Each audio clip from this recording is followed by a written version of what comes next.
ইনজুরির 3 সপ্তাহ পর মেসিকে নিয়ে সুখবর। কোপা আমেরিকার ফাইনালটা শেষ করা হয়নি লিওনেল মেসির। ফাইনালের প্রথমার্ধে কলম্বিয়ার ডিফেন্ডারের কড়া ট্যাকেলে মাঠ ছাড়তে হয় আর্জেন্টাইন মহাতারকাকে। সেখান থেকে ফিরেছিলেন বটে, তবে গুড়ালির যন্ত্রণাটা ম্যাচটা শেষ করতে পারেননি মেসি। যদিও শেষ পর্যন্ত সেখান থেকে আর্জেন্টিনাকে বিপদেও পড়তে হয়নি। লাউতারো মার্তিনেজের গোলে ঠিকই শিরোপা হাতে রাখে আর্জেন্টিনা।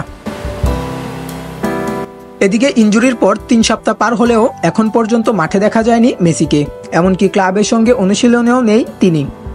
পুনর্বাসন চলছে এটুক খবরই জানানো হয়েছিল তার দলকে, যদিও এমন ইনজুরির কারণে সাধারণত 2 থেকে 3 মাসের পুনর্বাসন প্রয়োজন হয়।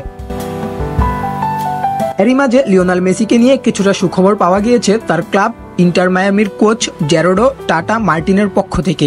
রোববার লিগ কাপের ম্যাচ উপলক্ষে মুখোমুখি হয়েছিলেন গণমাধ্যমের। সেখানেই জানালেন মেসির জিম সেশন শুরুর কথা। পায়ের ব্যথা এবং ফোলা কমে যাওয়ার পর গতকাল থেকে জিমে যাওয়া শুরু করেছেন তিনি। টাটা মার্টিনো জানান, লিও ঠিক আছে, এখনও জিমে আছে, প্রতিদিন কিছুটা উন্নতি হচ্ছে। আমরা পুনর্বাসনের যে সময়টা ধরে রেখেছি সে ওটার মধ্যেই ফিরতে পারবে। লিওনেল মেসির পুরোপুরি সুস্থতার জন্য অন্তত 4 থেকে 6 সপ্তাহের কথা বলা হয়েছিল ইন্টার মায়ামির পক্ষ থেকে। সে হিসাবে আরও বেশ খানিকটা সময় মাঠের বাইরেই থাকতে হচ্ছে তাকে।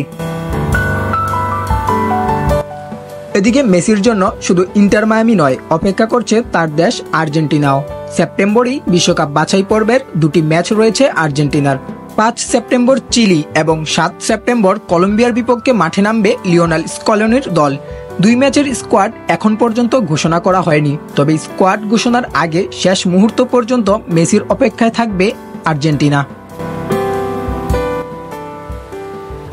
খেলাধুলা সংক্রান্ত সকল আপডেট সবার আগে পেতে সাবস্ক্রাইব করুন জে স্পোর্টস বাংলা।